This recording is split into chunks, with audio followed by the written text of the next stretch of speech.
Alors, bonjour à tous, bienvenue et merci de votre participation à ce webinaire qui va être co-animé par moi-même et Monsieur Pascal Drapier de mes Bonjour côtés. à tous. Donc nous allons vous présenter la formation Faire du géomarketing avec QGIS. Et c'est parti pour 20 minutes. Voilà. Alors, en introduction, donc vous avez un ou plusieurs objectifs géomarketing. Et donc pour cela, vous avez besoin de cartes décisionnelles. Dans vos entreprises, vous disposez d'un certain nombre de données avec une dimension géographique. Et donc au fil de cette formation, nous vous proposons de connecter ces informations à vos actions commerciales, vos actions marketing, dans le court, le moyen et le long terme. Alors sans mauvais jeu de mots, le moyen, eh bien, il n'y a pas que le moyen terme, il y a aussi les moyens pour arriver à ces objectifs. Et dans le cours de cette présentation, eh bien, nous aborderons de deux manières le géomarketing. La première manière, ce sera de comprendre comment les outils géomarketing sont construits, sont élaborés, qu'est-ce qu'ils contiennent, quelle est la qualité, quel est le mode de construction de ces outils, et qui peut mieux utiliser un outil que celui qui comprend un petit peu quand même comment il est construit. Dès lors qu'on a compris comment sont construits les outils et ce qu'ils comprennent, ce qu'ils contiennent, eh bien, la formation vous apprendra à utiliser essentiellement deux outils.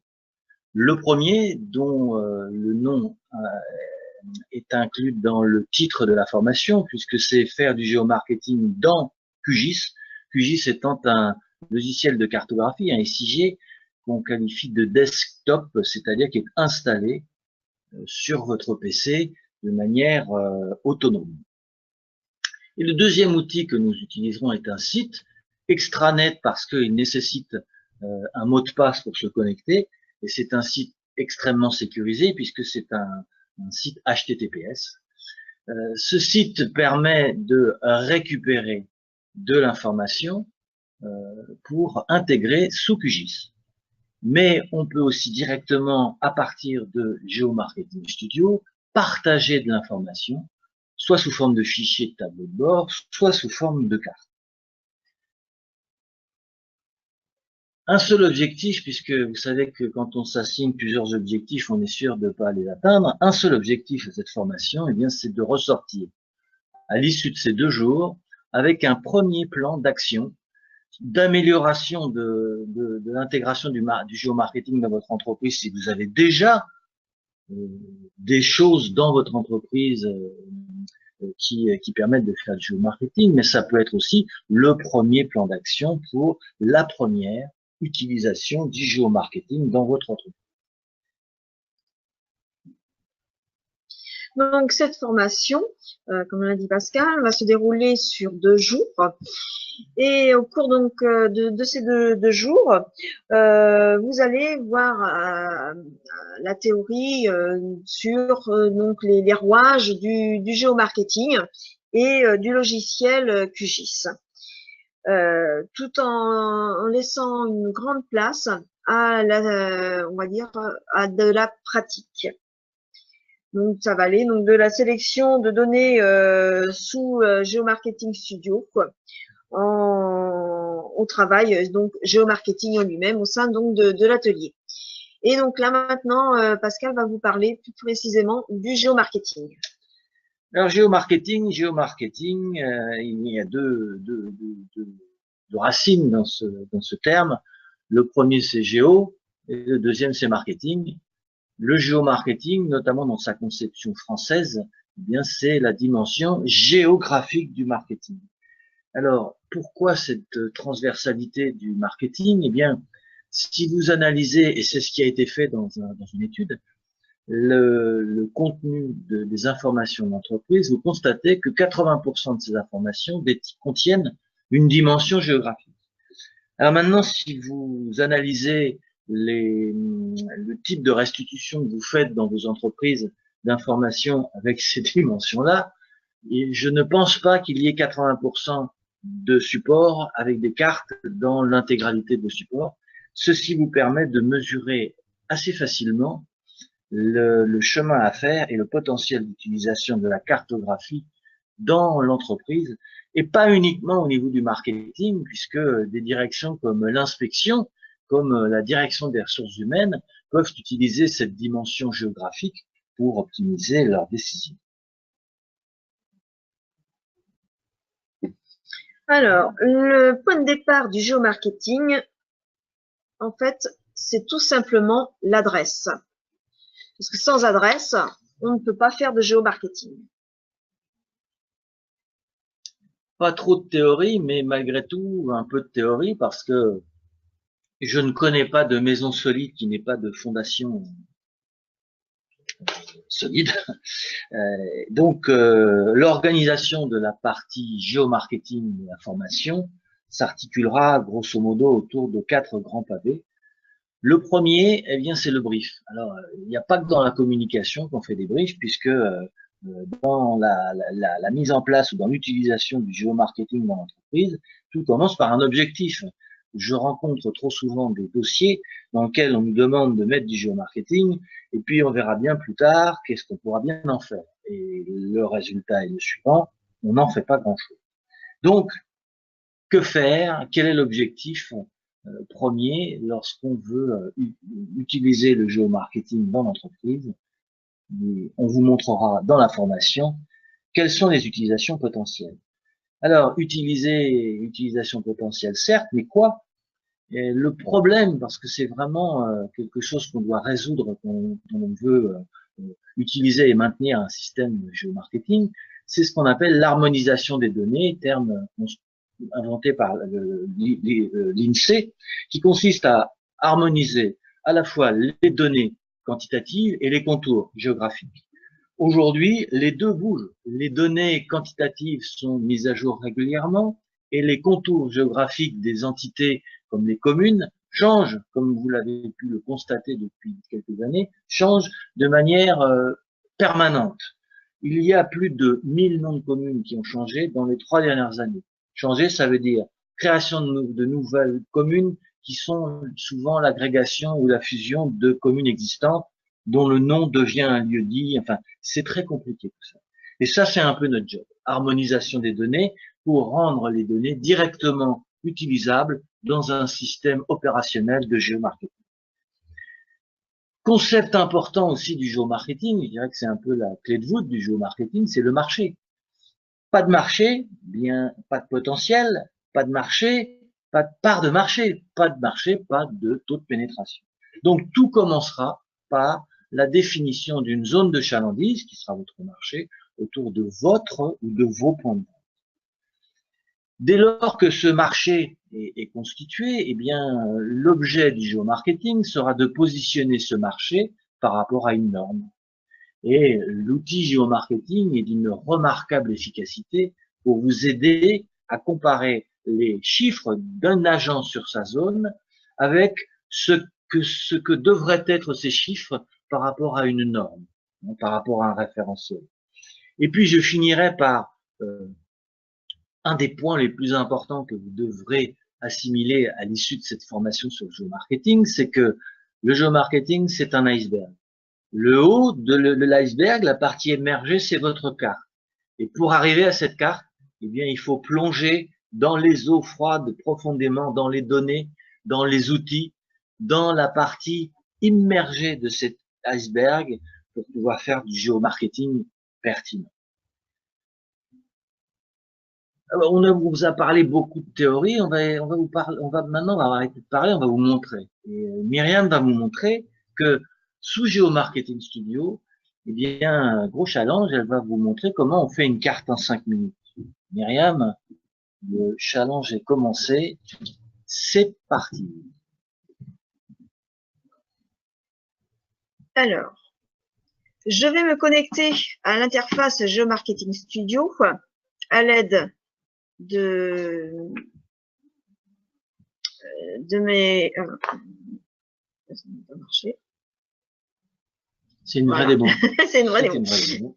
Alors, je me connecte à l'interface avec mon mot de passe et mon identifiant. Et donc là, ici, je vais venir sélectionner les jeux, des indicateurs. Donc, parmi les milliers d'indicateurs, je vais en choisir en fait 2. Et donc, je vais choisir des indicateurs sur les revenus.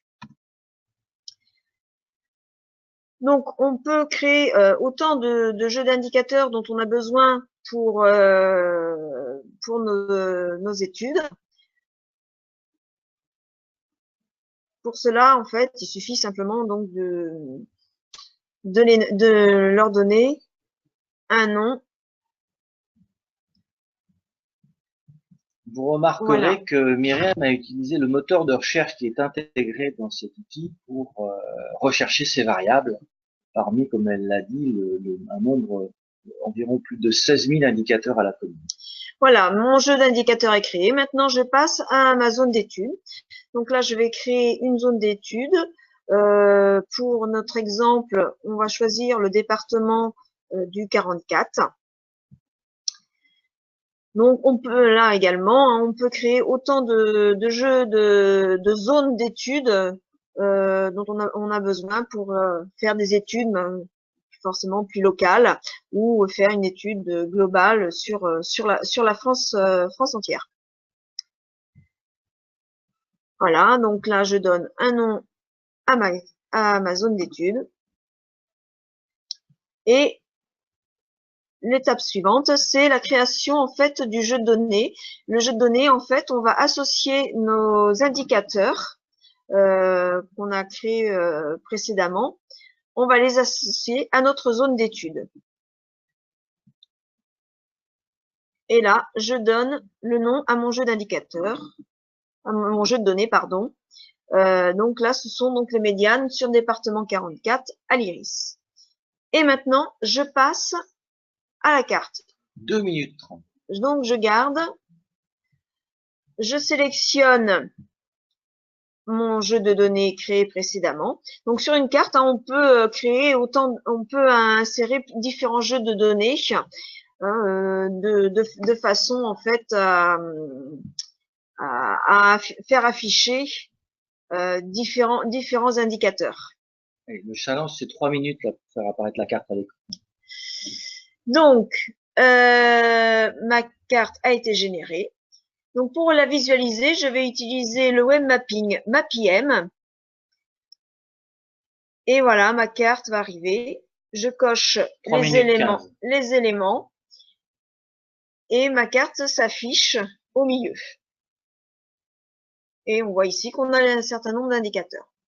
Maintenant, je vais revenir sur mon onglet carte et je vais exporter ma carte. En fait, je vais créer un fichier SQLite qui va me permettre d'intégrer ces données sous QGIS. Et donc là, j'ai mes données dans le fichier zip.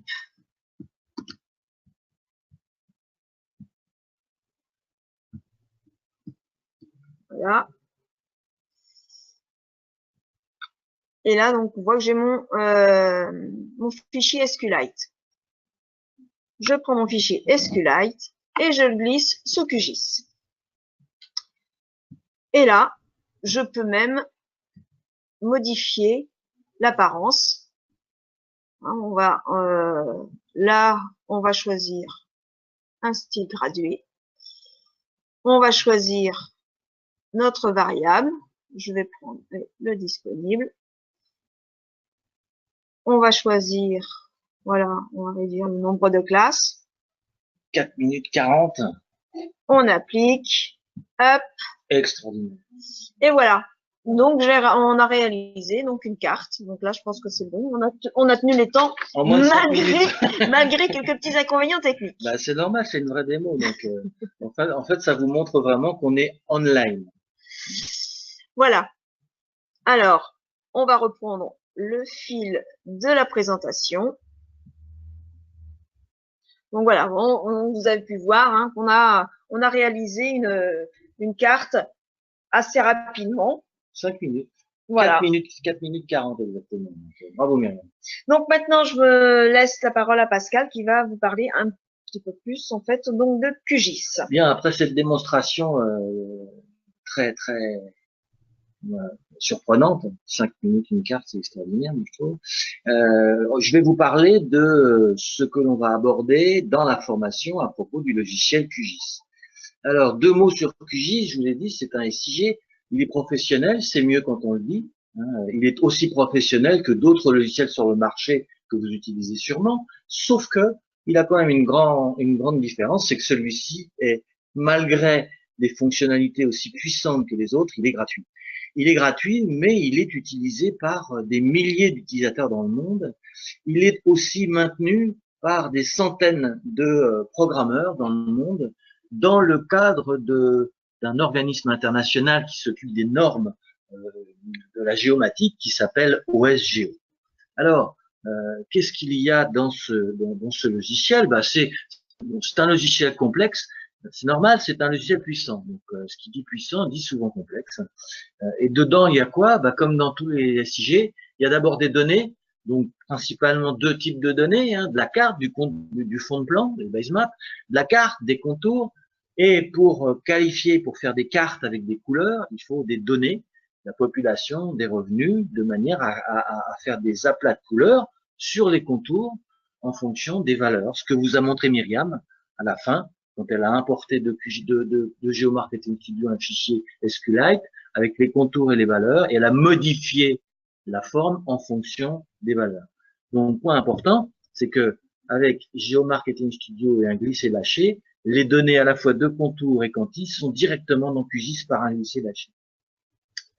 Les données sont là. Pareil, on vous a montré une fonctionnalité. On ouvre la fiche, on choisit une variable, on choisit le mode de représentation. Ça, c'est de la fonctionnalité comme des fonctionnalités d'import des données, des fonctionnalités de géocodage, etc. Et puis, tout ça pour arriver à des cartes. Je vous rappelle l'iceberg que vous devez toujours avoir en mémoire lorsque vous suivrez cette formation et lorsque vous écoutez notre intervention sur cette présentation. La carte, c'est le dessus de l'iceberg.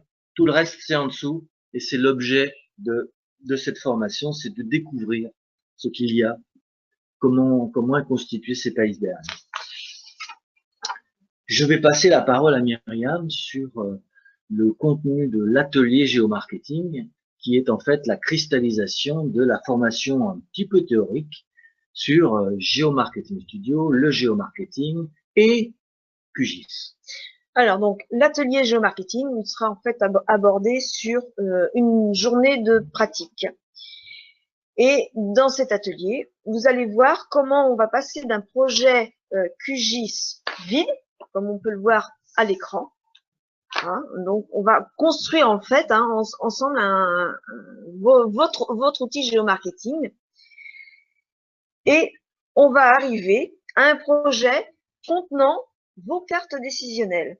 On va faire parler en fait vos informations à dimension géographique, donc sous les cartes qui vont être réalisées avec QGIS.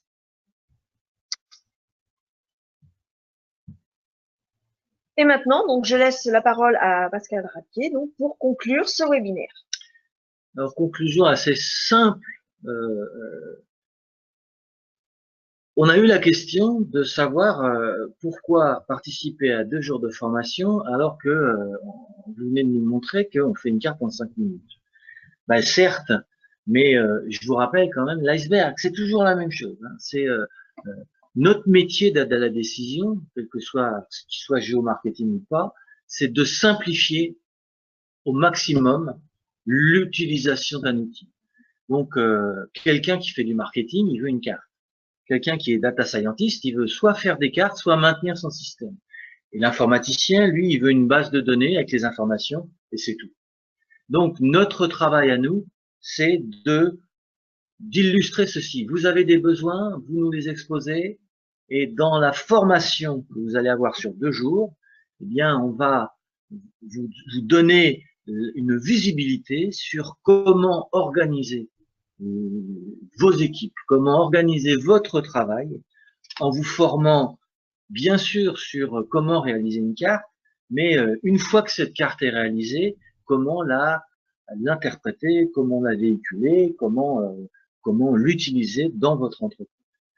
L'iceberg, la carte partie émergée, le géomarketing en dur dans les eaux profondes et froides de la partie immergée de l'iceberg.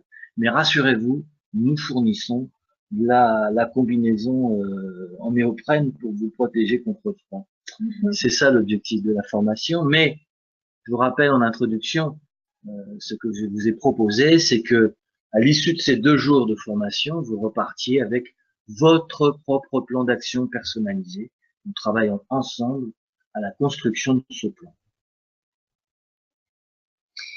Et donc, les premières dates de formation sont fixées à Paris les 10 et 11 octobre prochains. Et bien évidemment, nous programmons d'autres dates en province et on reviendra aussi sur Paris pour d'autres dates. Je conclurai par, ici vous êtes dans des formations inter-entreprises qui auront lieu dans des salles sur Paris ou bien Marseille, Lyon, Toulouse, Strasbourg, etc. Mais nous sommes à votre disposition, bien évidemment, pour vous proposer des formations plus, personnalisées dans le cadre d'une formation intra-entreprise. Voilà. Et maintenant, là, on vous laisse la parole. C'est à vous. Alors, j'ai vu qu'il y avait quelqu'un qui avait posé des questions. Ah,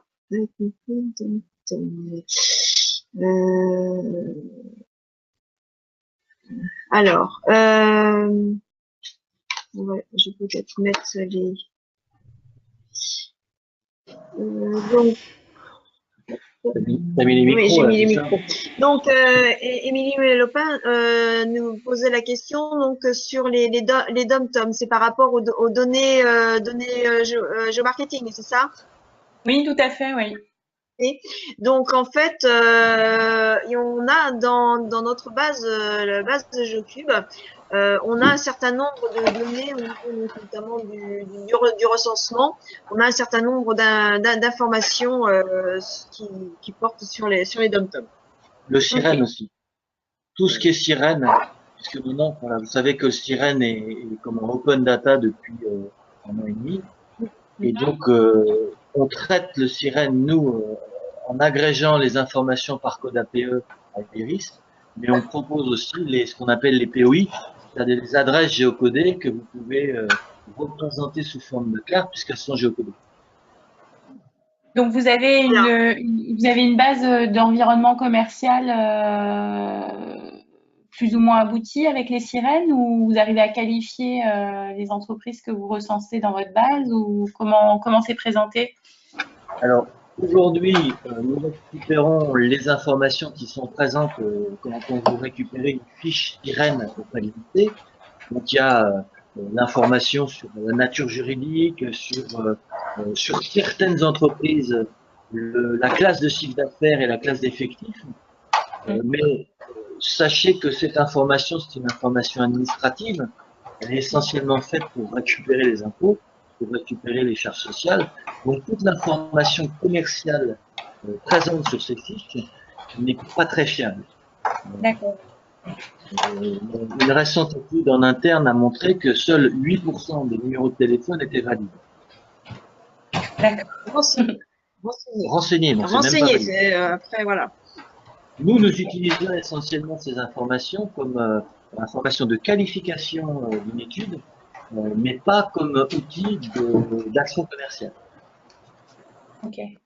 Et peut-être que vous avez fait suivre une plaquette. En fait, j'ai trouvé ce webinaire hier en cherchant un peu sur Internet, ce qui tombait extrêmement bien. Est-ce que vous auriez une plaquette avec les tarifs de formation et éventuellement, la prochaine formation, j'ai compris qu'elle était à Paris. Oui. Moi, je suis basée à Aix-en-Provence, donc j'aurais voulu savoir s'il y avait quelque chose de plus près ou s'il fallait ce qui est envisageable en soi. Oui, Aix-en-Provence. En fait, si vous voulez, pour qu'on prévoie une formation inter-entreprise, il faut au moins 3 participants. Au moins 33. Pardon? Vous avez dit au moins 33, c'est ça? Non, non. 3. 3, 3 d'accord. personnes. Donc, Ok. nous, on sait que vous êtes intéressé sur Aix, donc a priori, ce serait plutôt sur Marseille. Mais nous avons, nous, des clients sur Montpellier, Nice, etc. Donc peut-être qu'en contactant nos clients ou d'autres participants au webinar, on proposera une date sur Marseille ou en tout cas dans la région PACA, qui sera peut-être plus pratique pour vous. Ce serait plus pratique, en effet.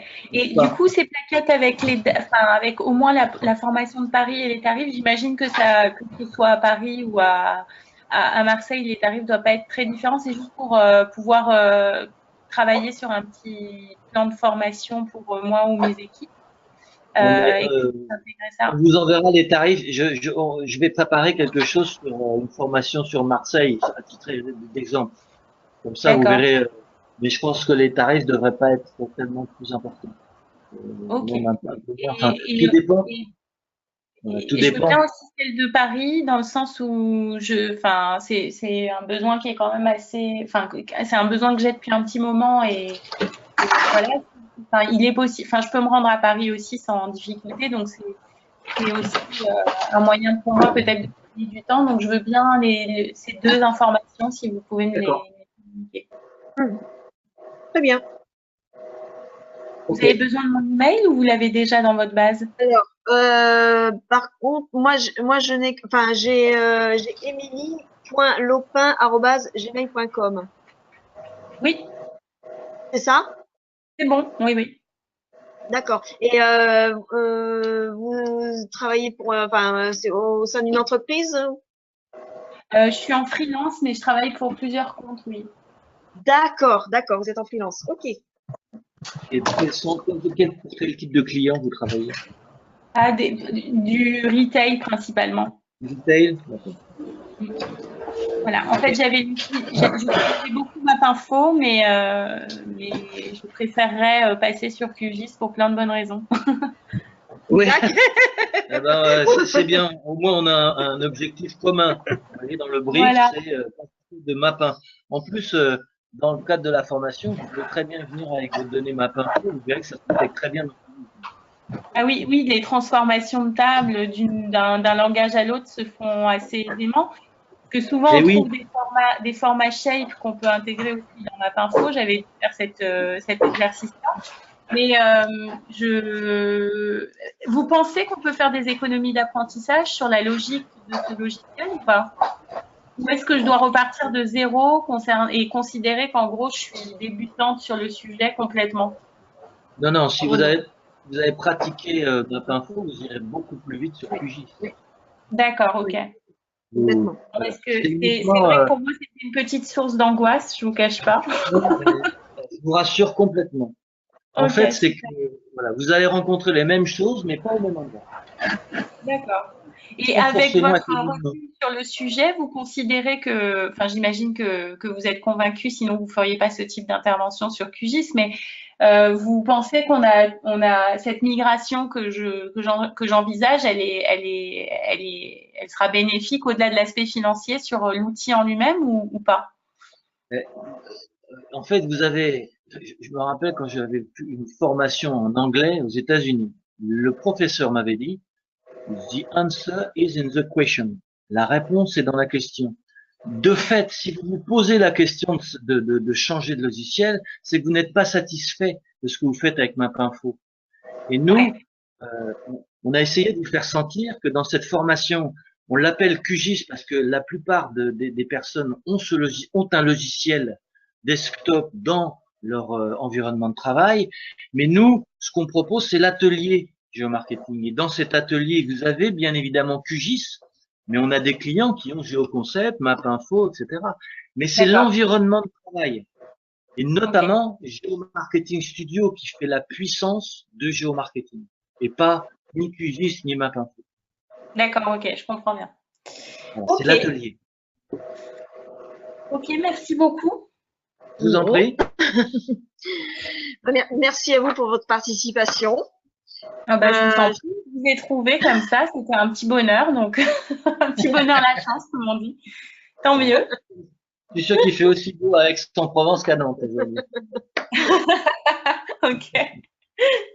Excellente journée. Merci. Bonne Merci, journée, merci, au vous revoir. de même, à bientôt, au revoir. Merci à vous tous et puis ben, on vous recontactera ou n'hésitez pas à revenir vers nous, soit par mail, soit par téléphone. Bonne fin de journée, à bientôt. Merci, au revoir.